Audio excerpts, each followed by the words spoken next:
Bueno, la situación es de mucha incertidumbre, ¿no? Mañana se va a llevar a cabo la audiencia imputativa contra Gustavo Ponce Assad, justamente por estar recibiendo coimas a cambio de impunidad. Y estas coimas se la pagaba a un empresario que tenía juego clandestino, ilícito, asociado a la banda de los monos acá en Rosario, pero que tenía otras empresas lícitas en otras provincias y en otros países como Paraguay. En la audiencia imputativa, este hombre implica a Gustavo Ponce Assad, pero también menciona a Patricio Serjal como alguien que le habría pedido $100.000 a cambio de cajonear la investigación en su contra. Ustedes saben que apenas se supo que había un topo dentro del Ministerio Público de la Acusación, cuando todavía no teníamos el nombre de Ponce Assad, el 24 de julio pasado, el que sale a defender la institución es nada menos que Patricio Serjal. Y allí nosotros le preguntamos, a ver, Serjal, ¿usted sale a defender el Centro de Justicia Penal, este espacio de justicia, cuando tiene causas de corrupción en su contra, que ya las había al menos 2 en ese momento? Bueno, esto respondía Serjal entre nervioso y ofuscado cuando lo consultábamos por su situación. ¿Esta persona fue identificada? Digo, quien pasaba información, ¿hay sospechas sobre una persona concreta? Y si fuera así, ¿cuál es el rango que tiene dentro del Ministerio Público de la Acusación? Al momento tenemos todo en investigación, los detalles se lo van a pasar los fiscales. Y quiero destacar también que hay que reconocer desde los practicantes, pasantes, empleados, funcionarios y fiscales el trabajo que hacen a diario. Es decir, esta situación no tiene que menoscabar ni tiene que opacar en absoluto el trabajo y la responsabilidad que todos los integrantes del Ministerio Público de la Acusación ponen día a día y el compromiso que tienen con el trabajo. Doctor Patricio Serjal, la verdad es que el primer manto de sospecha que hubo sobre el Ministerio Público de la Acusación fue cuando se lo acusó a usted, ¿no? en una causa por la adquisición de 2 vehículos. ¿Qué nos puede decir al respecto, no? Porque esto, digamos, es una segunda mancha a la institución. Sí, no, al respecto lo que yo les puedo decir es de que yo he puesto en evidencia la situación, yo mismo me he presentado, me he puesto a disposición, está en este momento donde se debe investigar, a donde yo me puse a disposición y he presentado toda la documentación para que se investigue lo que se tenga que investigar, se entiende que es una cuestión ética, lo que fuere, yo estoy a disposición de la Comisión de Acuerdos. ¿Usted no siente que haya manchado el MPA? No, incluso si ven mi descargo van a ver que en absoluto actué, digamos, conforme a derecho toda la causa. Bueno, ahí estaba la entrevista esta, que inclusive las preguntas, esas que estábamos escuchando, se las hacías vos, Eve. ¿Cuándo fue esto? Esto fue el 24 de julio, el día que se conoce que hay un topo dentro del Ministerio Público de la Acusación que le pasaba información a una asociación criminal. Bien. Pero Leo, a esta altura, Serjal ya tenía desde noviembre pasado una sospecha de corrupción por haber favorecido económicamente a un empresario, una concesionaria, y luego sacar 2 autos, uno para él y otra para su esposa, a un muy bajo costo, ¿no? Algo que raya lo ético y la sospecha. Claro. No, me quedo pensando, ¿no? Patricio Serjal por un lado, Gustavo Ponce Assad por el otro, era la información que conocíamos del último viernes. Un empleado directo, o por lo menos un colaborador de Ponce Assad, que también está en la mira, no estamos diciendo nada, simplemente estamos hablando de personas investigadas o sospechadas. ¿Puede haber más gente involucrada? Bueno, los fiscales han sido muy herméticos, ¿no?, al respecto. Habrá que esperar qué es lo que se ventila mañana en la audiencia imputativa contra Gustavo Ponce Assad. Todavía no está resuelta la situación procesal penal de Patricio Serjal. Solo sabemos que ya no es más jefe de los fiscales, pero continúa siendo fiscal. Ahora, ¿por qué se lo investigaba en noviembre del año pasado? ¿Por qué sobre él había sospechas? Y esto era lo que nosotros le consultábamos. Esto decía Alicia Gutiérrez, que fue diputada provincial, que intentó destituirlo y que no pudo. Que él archiva la causa que había contra el señor González, que era el representante de Toyota en la ciudad de Rosario, y la archiva, y a los 2 o 3 días compra 2 Toyotas en dicha concesionaria. Entonces esto pone en duda la ley, el cumplimiento de la ley de ética pública y sobre todo ocupando un cargo de tal envergadura que precisamente es el jefe de los fiscales de la zona de Rosario, una de las más vapuleadas con respecto al narcotráfico y a una cantidad de delitos.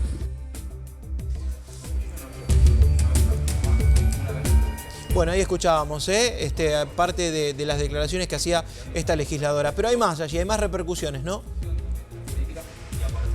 Sí, sí, por supuesto, Leo, ¿no? Porque además de estar sospechado en este ilícito en una concesionaria, cajoneando una causa y luego beneficiándose económicamente, antes también Serjal había sido cuestionado por la Asociación de Fiscales por disolver la unidad de delitos económicos y cerrar la causa de la mega estafa inmobiliaria. ¿Vos te acordás? Claro. Una mega causa que tuvo mucha repercusión mediática y en donde empresarios lo que hacían era extorsionar a la gente para quedarse con sus inmuebles. Bueno, él también cerró esta causa y la Asociación de Fiscales lo cuestionó.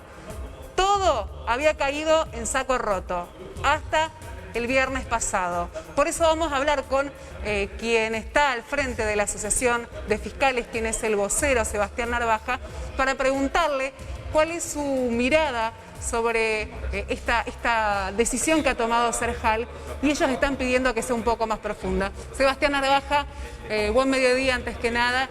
Preguntarle, ¿no?, como vocero de la Asociación de Fiscales, ¿cuál es su lectura sobre lo que ha pasado con Patricio Serjal? Bueno, mi lectura, y como bien lo dice usted, le agradezco como vocero de la asociación, de la comisión directiva de la Asociación de Fiscales, luego de que ayer tuvimos una reunión en la que participamos alrededor de 60 fiscales, fiscales adjuntos y funcionarios asociados a la Asociación de Fiscales, haciendo una ampliación de lo que es la comisión directiva, y en ese ámbito lo que resolvimos fue pedirle a la legislatura que de la manera más pronta y meticulosa avance con los procesos disciplinarios que correspondan. ¿Cuál cree usted que debe ser? ¿Debe dejar de ser fiscal Serjal? Sí, y así se lo hicimos saber a la legislatura. O sea, a la legislatura lo que le dijimos en concreto fue: nosotros pensamos que el doctor Serjal carece de la idoneidad moral para continuar ocupando el cargo que ocupa. Y por otro lado, también resolvimos en esa reunión pedirle ya personalmente al doctor Serjal, y eso también se hizo de manera pública, su renuncia tanto al cargo de fiscal regional como al cargo de fiscal propiamente dicho, entendiendo que no podemos seguir compartiendo el ámbito de trabajo con una persona que no se ajusta a los estándares éticos mínimos. Antes de las declaraciones de Leonardo Peiti, hablando acerca de que se reunieron en un bar de en un hotel de Buenos Aires en el que Serjal le pidió coimas, ya había sospechas en contra de él. ¿Es un hombre corrupto, Patricio Serjal? ¿Cuál es su lectura? Más que sospechas, había una denuncia concreta. O sea, la diputada Gutiérrez había presentado una denuncia por sospecha de corrupción en otro caso distinto de este, en el que estaba involucrado un empresario de acá de la ciudad de Rosario, donde lo que se sospechaba es que a cambio de haber archivado o confirmado el archivo de un caso, había recibido como contraprestación 2 autos de la concesionaria de la cual era dueño la persona que estaba imputada en ese caso. Digamos que no es que había solo sospechas, sino que había además ya casos abiertos con denuncias concretas presentadas ante la legislatura, e incluso en el caso ese también con la acusación ya presentada por parte del diputado del Frade, que es a quien había nombrado la legislatura como acusador en el proceso ese que se está llevando contra el doctor Serjal. Bueno, esto comenzó en noviembre, continuó, pero siempre cayó en saco roto, ¿no? Fue este escándalo en el que se lo menciona como un cobrador de coimas, el que lo obliga a la renuncia, por lo menos como jefe de fiscales. Yo le preguntaba recién, ¿usted cree que se trata de un hombre corrupto? Sí, claramente, pero no soy yo. O sea, es lo que creemos el conjunto de los fiscales, que es por eso que nos permitimos tomar una acción pública tan grave. Imagínese que para nosotros no es sencillo pedirle a un colega que dé un paso al costado de manera pública, diciendo que el motivo por el cual tiene que hacerlo es porque no tiene idoneidad moral para ocupar ese cargo. Yo se lo pregunto porque hubo legisladores que no estuvieron dispuestos a destituirlo, ¿no? Por eso mi repregunta, ¿cómo cree que debe avanzar?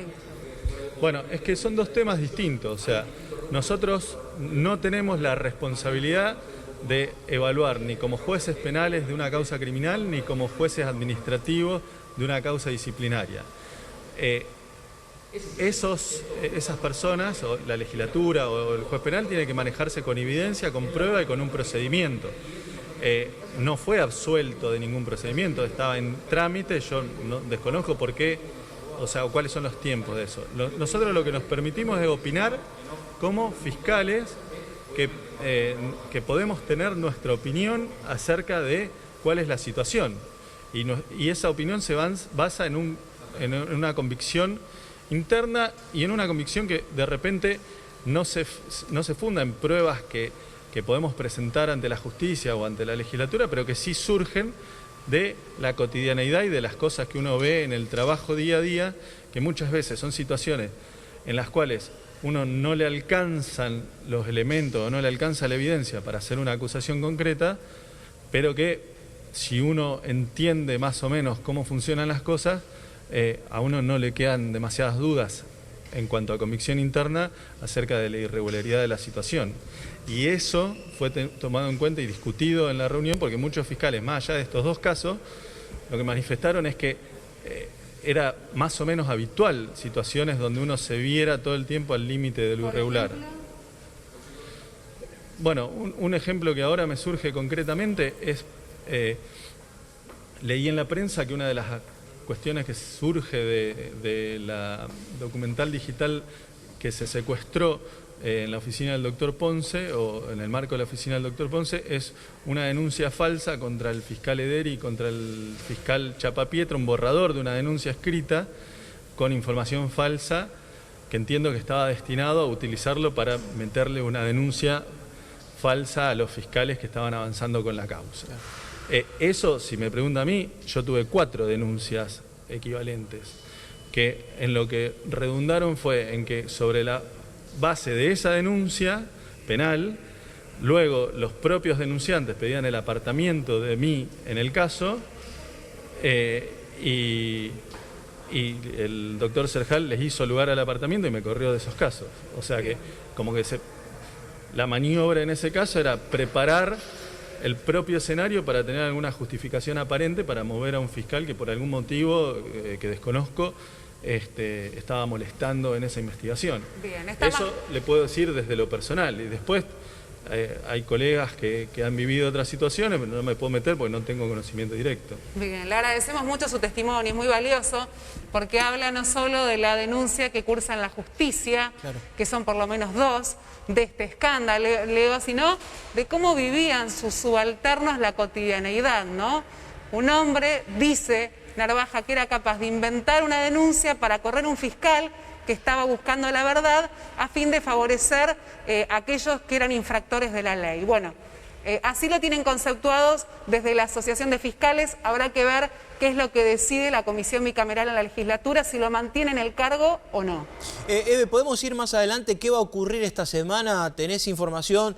¿Quiénes van a ir a declarar? ¿Cómo se va a ampliar esto? ¿Cuál es la situación procesal que va a enfrentar particularmente Ponce Assad, pero después Serjal? Todavía no tenemos fecha de si va a ser sometido a una audiencia imputativa a Patricio Serjal. Se lo preguntamos a Vaca Narvaja, fiscal, todavía no hay ninguna fecha para una imputativa, no.